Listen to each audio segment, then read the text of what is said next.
여러분, 진퇴양난 이런 말 들어보셨죠? 설상가상도 들어보셨을 것이고 고린무원 이런 이야기도 들어봤을 겁니다. 진퇴양난은 앞으로 나가기도 어렵고 뒤로 물러서기도 어렵다, 그런 이야기고요. 설상가상은 눈이 내렸는데 그 위에 서리까지 내렸다. 고린무원 같은 경우에는 나를 도와줄 사람은 아무도 없고 혼자 외롭게 서 있다. 다들 이런 이야기는 사자성어 뜻은 비슷합니다. 앞으로 가지도 못하고 뒤로 돌아서지도 못하는 어려움을 겪고 있는 상황을 표현하고 있는 말이죠. 여러분, 이런 상황이 되면 가장 먼저 여러분들은 무엇이 떠오릅니까? 저는 그런 생각이 들어요. 진퇴양난, 정말 어려운 상황이 닥치게 되어지면 먼저 떠오르는 것이 한숨입니다. 한숨 쉬어요. 아유, 어떻게 하나. 땅이 꺼져라, 하늘이 무너져라 내쉬는 한숨을 사람들이 내쉬고 있지 않습니까? 아마 여러분 인생에도 이런 경험이 있었을 겁니다. 앞으로 나가려고 하니 나가지도 못하겠고, 뒤로 물러서려고 하니 뒤로 퇴로는 없고, 눈이 내렸는데 그 위에까지 서리까지 내렸습니다. 나를 도와주는 사람은 아무도 없고 혼자만 외롭게 서 있습니다. 생각만 해도 힘들지 않습니까? 그런데 오늘 방금 읽었던 이 출애굽기 14장의 내용이 딱 이런 상황이죠. 애굽에서 탈출을 했습니다. 기분 좋게 신나서 정말 기쁜 마음으로 가나안을 향해서 출발했어요. 그런데 불과 2, 3일 가자마자 앞에 홍해가 가로막혔습니다.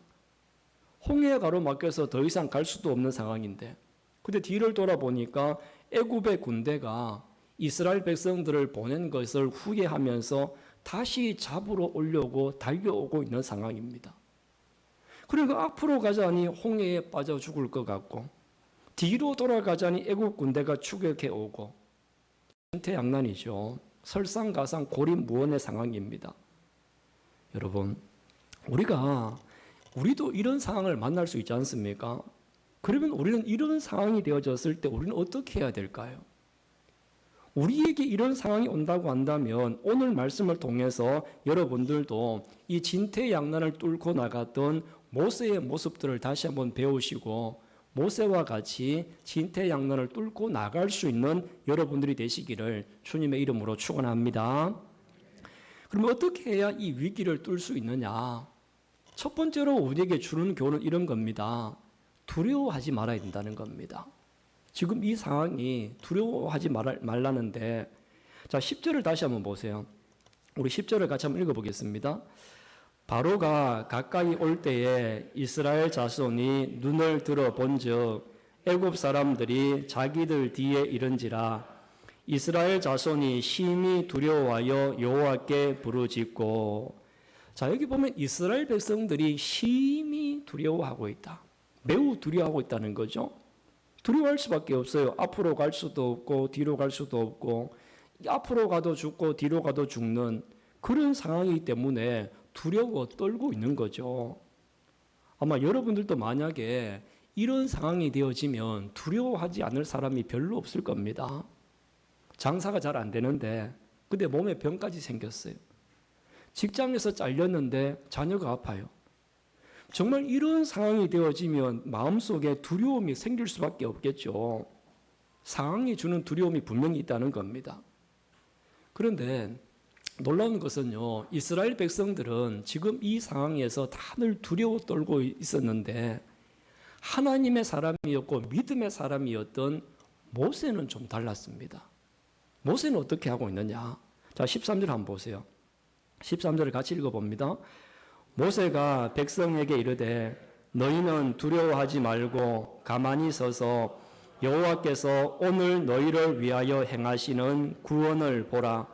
너희가 오늘 본 애굽 사람을 영원히 다시 보지 아니하리라. 아멘. 자, 모세는 이렇게 이야기합니다. 두려워하지 말고 하나님이 오늘 이 자리에서 무엇을 행하시는지를 가만히 지켜봐라.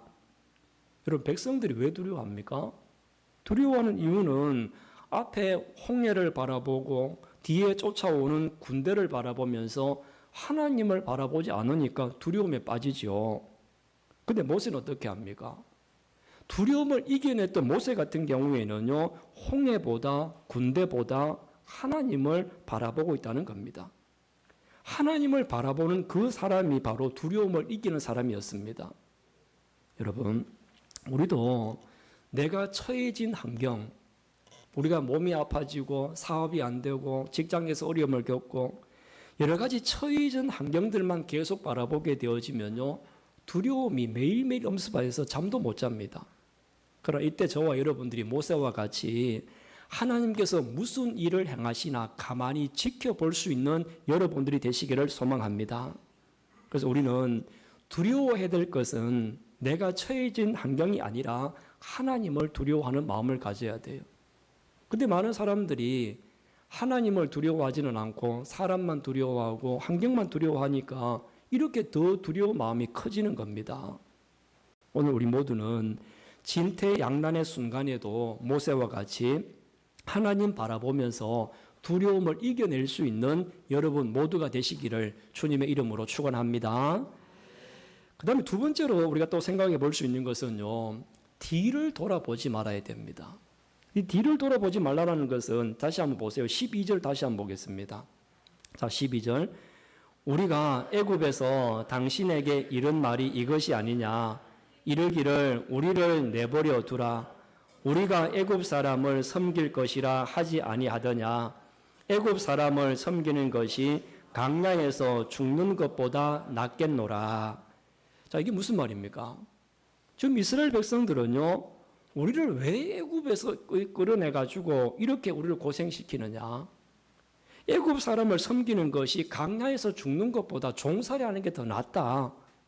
이렇게 하면서 옛날 과거를 해상을 하면서 오히려 애굽에서 종살이할 때가 더 낫다. 이런 식의 고백을 하고 있는 겁니다. 여러분, 어떻게 애굽에서 종살이할 때가 더 나을 수가 있겠습니까? 애굽의 종살이는 죽지 못해 사는 삶이었잖아요. 요셉 이후로 나중에 통곡의 날이 그칠 날이 없었습니다. 자녀를 놓으면 아들을 낳았다고 기뻐하는 한순간도 사라지고 자녀를 강에다가 버려서 죽게 해야 됩니다. 얼마나 고통스러운 삶이었어요. 그런데도 오히려 그때가 더 낫지 않느냐. 차라리 옛날이 좋았다. 사람들이 이렇게 진퇴양난의 위기의 순간이 오면요, 지금보다 못했던 옛날을 그리워하고 차라리 옛날로 돌아갔으면 좋겠다, 이렇게 후회하기도 합니다. 그럼 과거에 매여 사는 사람들은요, 현재가 불행할 수밖에 없는 겁니다. 예전에 좋았는데, 예전에 그렇지 않았는데, 자꾸만 여러분 뒤를 돌아보게 되어지면 현재에 만족하지 못하고 감사하지 못하고 불평과 불만으로 살아갈 수밖에 없어요. 우리 성도들이 만약에 여러분들이 교회 생활을 오래 하시다 보면 여러 명의 목사님들을 만나지 않았습니까? 여러분의 여러 명의 목사님을 만나면서 지금 목사님하고 옛날 목사님하고 비교를 해서 옛날 목사님이 더 좋았는데, 예전에 목사님이 더 훌륭하셨는데, 예전에 목사님 설교도 더 좋았는데, 그렇다고 돌아갈 수 없잖아요.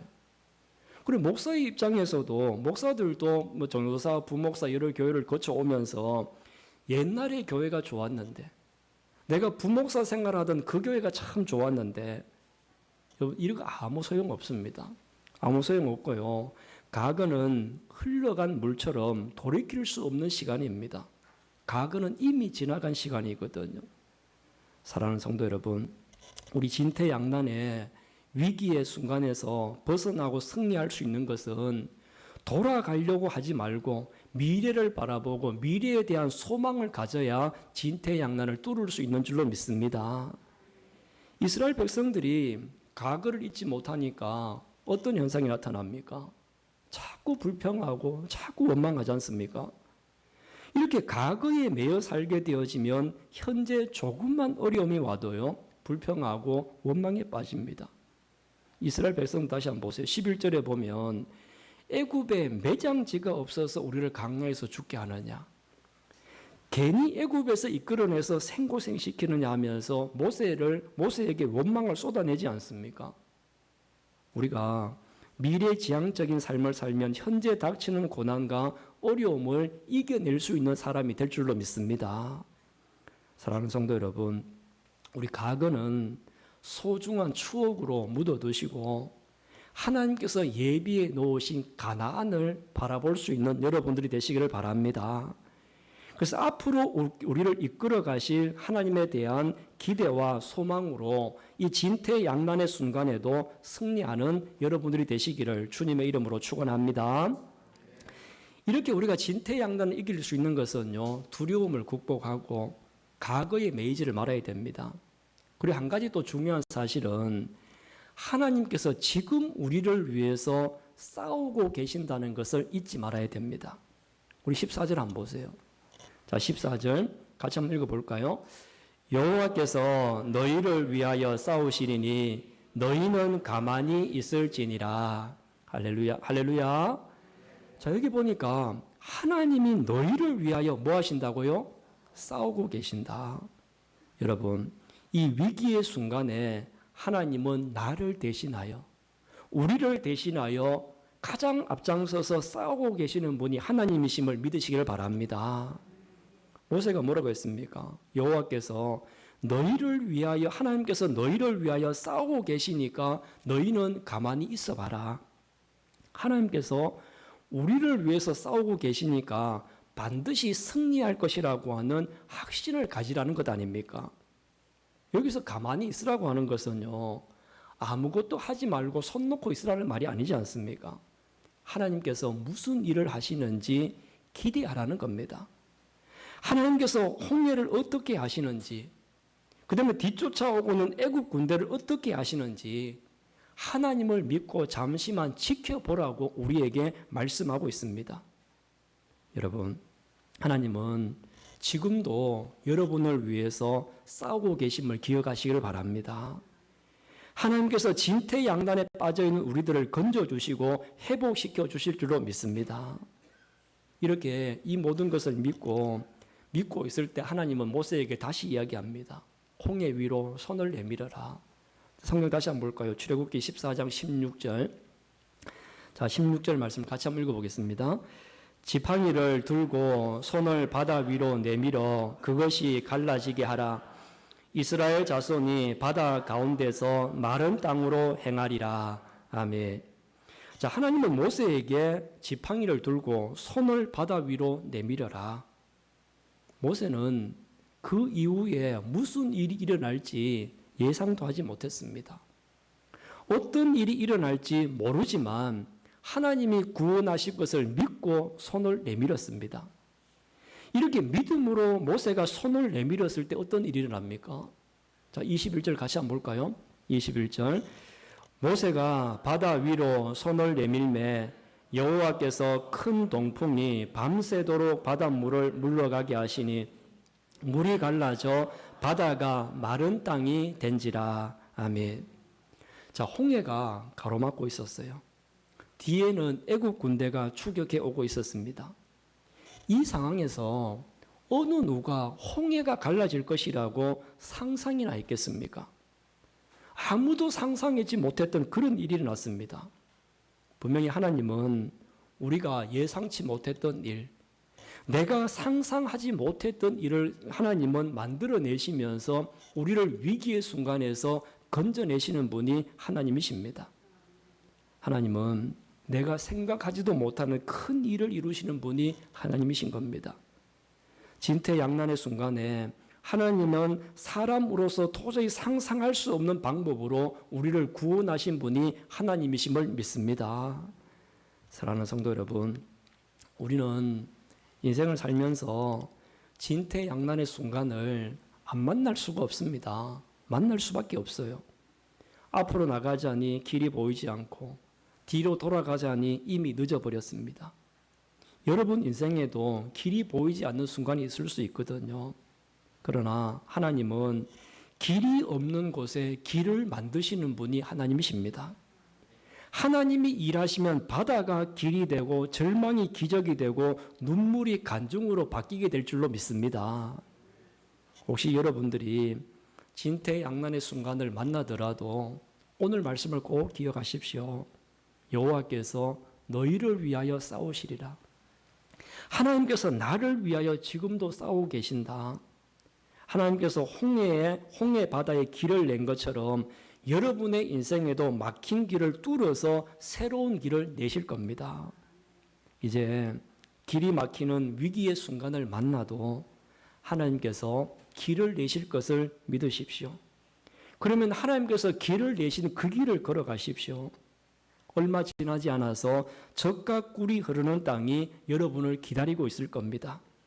우리는 젖과 꿀이 흐르는 그곳에 도착을 해서 우리의 힘이 되시고 반석이 되시는 하나님을 찬양하며 살아가는 여러분 모두가 되시기를 주님의 이름으로 축원합니다.